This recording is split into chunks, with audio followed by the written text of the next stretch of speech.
All right, so today we are going to be taking a deep dive into A Court of Thorns and Roses by Sarah J. Maas.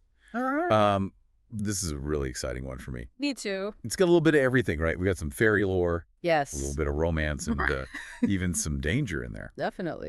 So we're going to be following Feyre on her journey as she enters the magical realm of Prythian. Yeah, and it all starts with Feyre, this 19-year-old girl who's the sole provider for her family. Oh, well. They used to be wealthy, but they've really fallen on hard times, and so she's having to hunt in the woods just to put food on the table. So she's a tough girl. Oh, yeah. Very resourceful. Yeah, I like her already. And so it's in the woods that everything changes for her. Oh, I bet. Yeah, one day she comes across this massive wolf, like huge. Whoa. Yeah, attacking a deer. Okay. And, she knows about the fairies, the dangers that they can pose. Right. She's got this special ash arrow that can kill them. Oh. So she makes a split-second decision, and she takes the wolf down. I guess I probably would have done the same thing. Yeah, it's survival, right. Yeah, for sure. But that decision comes back to haunt her. Oh, no. What happens? So the very next evening, this fearsome beast, Oh, my gosh. like golden and terrifying, bursts into her home, Yeah. demanding retribution for the slain wolf. And this is Tamlin. Okay. He's a high fae and the High Lord of the Spring Court. Fancy. Very fancy, yeah.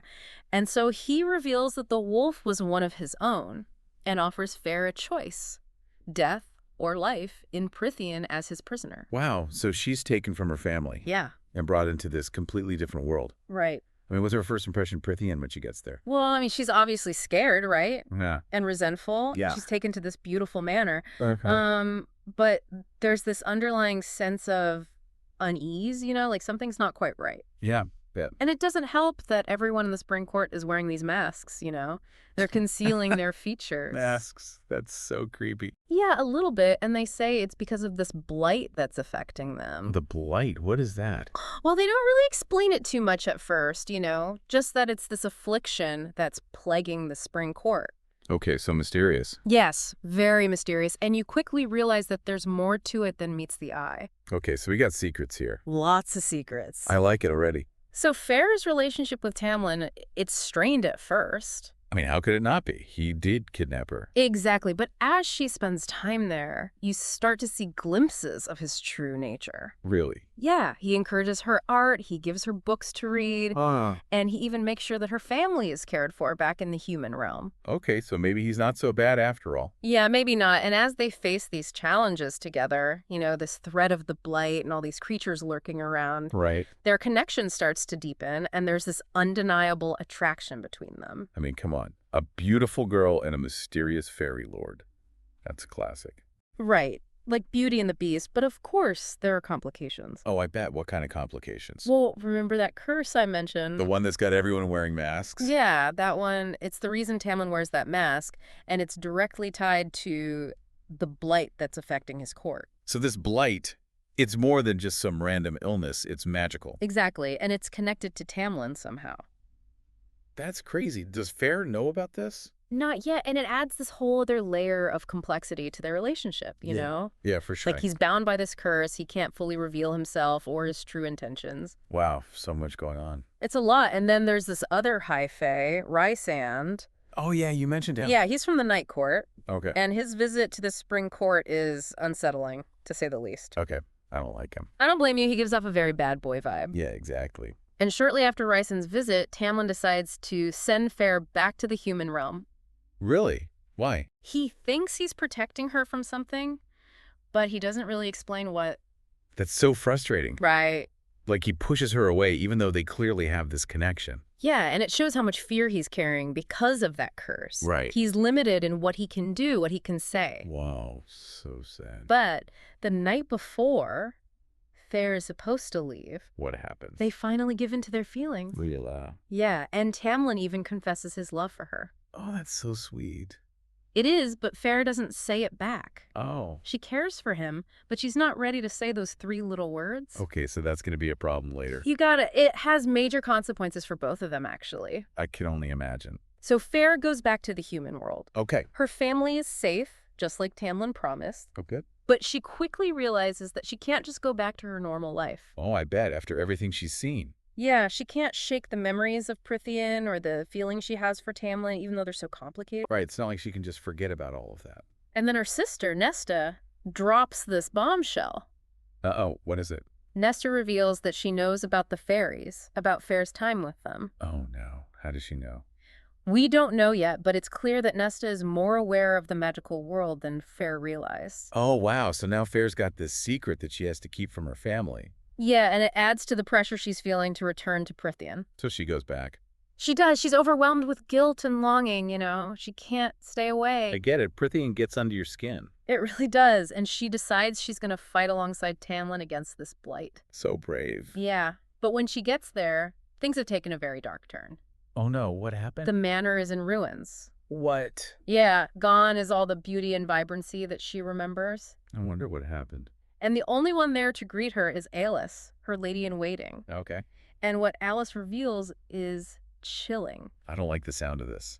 It turns out that the blight isn't just some environmental problem. Then what is it? It's something much more sinister, something that's been lurking in the shadows all along. Okay, I'm on the edge of my seat. Get ready for this.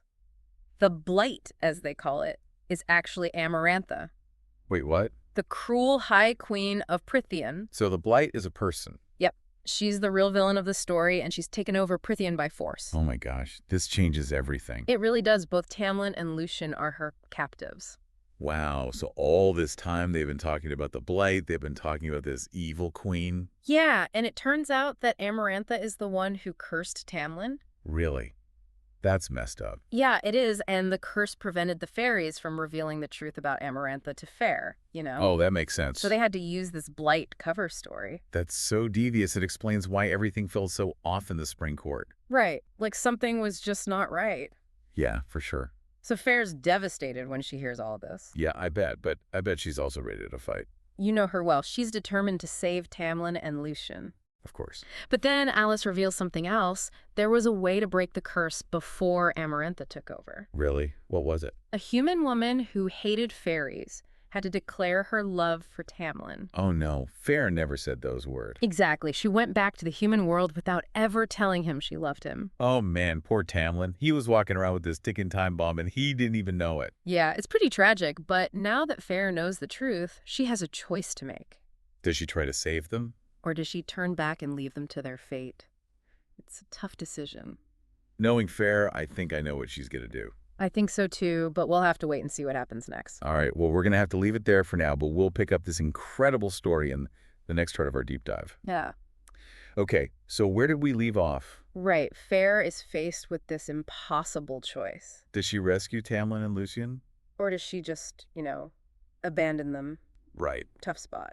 Well, we all know Feyre, right? Yeah. She's not one to back down, especially when her loved ones are in danger. Exactly. So she decides to go after Tamlin and Lucien. Oh, wow. Even though it means walking right into Amarantha's clutches, That doesn't sound safe. It's not at all. So where does she even start? Alice gives her some instructions. Okay. Tells her to go to Under the Mountain. Under the Mountain, what is that?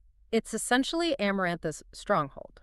Oh, sounds lovely. Terrifying, actually. It's like this underground maze filled with all sorts of nasty creatures. Oh, yikes. Yeah, and guess what? Right. Feyre ends up becoming a captive herself. Oh, no, that backfired. Big time. She basically walks right into Amarantha's trap. So what happens when she gets captured?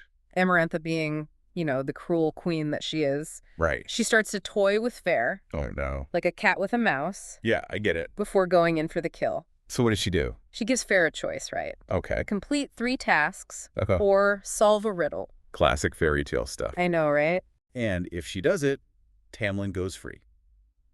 That's the deal. Okay, so what are these tasks? So the first one is escaping a giant worm in a labyrinth. A giant worm. Are you serious? Oh, yeah. That's terrifying. Totally. But remember, Feyre is still a huntress at heart. Right. So she uses her instincts, and manages to outsmart the worm. Good for her. It's pretty impressive, actually. It is. Shows how resourceful she is. Exactly. But I mean, she's all alone down there, right? Well, not completely. Who helps her? You're not going to believe this. Right. Rysand. The guy from the Night Court. The one and only. But I thought he was a bad guy. Well, he's definitely got his own agenda. Yeah. But he's the only one who bets on Feyre to survive the task. Interesting. And afterwards, he actually heals her broken arm. Oh, wow. So he's being all nice now. Well, there's a catch. Okay, I figured. In exchange for his help, Feyre agrees to spend a week each month with him in the Night Court. What? That's a big deal. It is, and it really complicates things.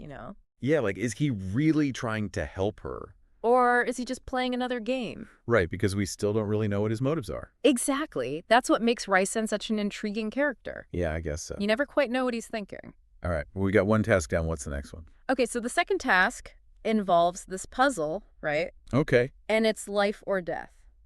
Oh, great. Yeah, so Feyre has to choose the right lever, or both she and Lucien will be impaled. Oh my gosh, that's awful. I know, talk about pressure. How does she even figure it out? Well, this is where the connection between Feyre and Rysand takes a turn. Oh. He starts communicating with her. What? Telepathically. Whoa, that's cool. Right. So he's like guiding her from afar. Exactly, helping her choose the right lever and save both of their lives. Wow, their relationship is getting more and more complex. It really is. Like every time Feyre is in trouble, Rysand is there. Walking in the shadows. Yeah, it's like he's always one step ahead. You're picking up on something important here. Their bond is definitely growing. Okay, I'm curious to see where this goes. But it's not just telepathic help. What else does he do?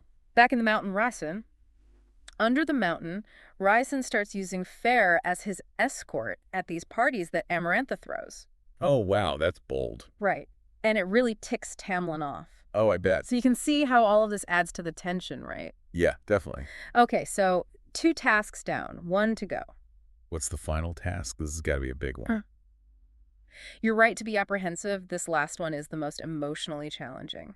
Okay, I'm ready. Amarantha demands that Feyre stab 3 fairies in the heart with ash daggers. Oh my god, that's brutal. It is, and remember, ash daggers are deadly to fairies. Right, so Feyre knows this is what she has to do. Yeah, to break the curse. But it's got to weigh heavily on her. It does, having to take a life, even if it's for a greater purpose. Right. It's a huge moral dilemma that really tests her character. This is where we really see Feyre's inner strength. Yeah, but also her vulnerability. So she goes through with it.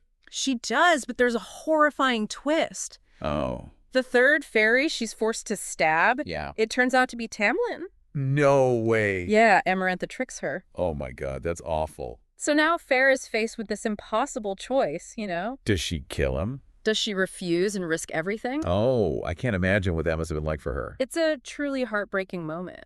So what does she do? Well, remember all those mentions of Tamlin having a heart of stone? Yeah? Feyre starts to think, what if his heart literally is made of stone? Okay. Then the ash dagger wouldn't kill him. Oh, that's a risky gamble. It is, but she decides to take it. So what happens? She plunges the dagger into Tamlin's chest, and she's right. He's alive. He is. His heart really was made of stone. Wow, I can't believe that worked. Me neither, but of course Amarantha is furious. Right, her plan backfired. Big time. And she refuses to break the curse, On a technicality? Exactly. Oh, she's so evil. And to make matters worse, she starts to beat Feyre mercilessly. Oh no, does Feyre die? It seems like the end for her. She's barely clinging to life. I hate this Amarantha. Me too. But just when all hope seems lost, Feyre remembers the riddle. The one Amarantha gave her. Yeah, and she finally realizes the answer. What is it? Love. Oh, wow, that's beautiful. It is, and with her dying breath, Feyre whispers the answer. The curse breaks. What happens to Tamlin? He's free, Oh, thank goodness. but it comes at a cost. What do you mean? Feyre dies. Oh, no, but if she's dead, how does the story continue? This is where the magic of Prythian really comes in. Okay. The 6 High Lords, including Tamlin and Rysand, Yep. they combine their powers to resurrect Feyre. They bring her back to life. They do, and each of them grants her a piece of their power. So she's not just human anymore. Nope, she's immortal now. Wow, that changes everything. It really does. Feyre is reborn as a High Fae. All right, so Feyre and Tamlin are back in the Spring Court, but like you were saying, things are definitely not okay. Yeah, she's this new being, right? Like, she's a High Fae now with all this power, but she's also going through so much trauma from what happened under the mountain. Yeah, I mean, it's like a whole new identity to figure out on top of everything else. Exactly, and Tamlin, he just doesn't get it. What do you mean? Like, he's happy she's alive, obviously, but he doesn't understand what it means for her to be High Fae. Oh, I bet. He still wants to protect her, keep her sheltered, but that's not what she needs. Yeah, I was going to say, she's not that same girl who walked into Prythian anymore. Nope, she's stronger, more independent, and she needs to explore her powers, figure out her place in this world. Yeah, Tamlin's overprotectiveness is probably starting to feel a little suffocating. Exactly. It's more like a cage than a safe haven at this point. And then there's Rysand lurking in the background. Oh, yeah, we can't forget about him. I mean, she's still bound to that agreement to spend a week each month in the Night Court. Right, and that becomes a huge problem for Tamlin. Yeah, I can imagine. He doesn't trust Rysand at all, and he hates the bond they share. I mean, I don't blame him for being suspicious. We still don't really know what Rysand's motives are. True, but here's the thing. When Feyre spends time in the Night Court, she starts to see a different side of Rysand. Oh, really? Yeah, he encourages her to use her powers, treats her as an equal, respects her independence. Wow, that's so different from Tamlin. Yeah, it's a complete contrast. So she's caught between these two powerful males. It's a tough spot to be in. So where does the book leave us with all this? Well, Feyre and Tamlin are back in the Spring Court, but their relationship is falling apart. Oh, no. She's haunted by everything she's been through, and she's starting to wonder if she really belongs with Tamlin. That sounds like a pretty intense ending. It is, and Sarah J. Maas is a master at cliffhangers. Yeah, she leaves us with so many questions, like what's going to happen to Feyre now that she's High Fae? Will she and Tamlin make it work, or will she end up with Rysand? I need to know. You'll have to read the next book to find out. Well, this has been an amazing deep dive into A Court of Thorns and Roses. I know, I've loved talking about it. Thanks for joining us, everyone, and we'll see you next time for another deep dive.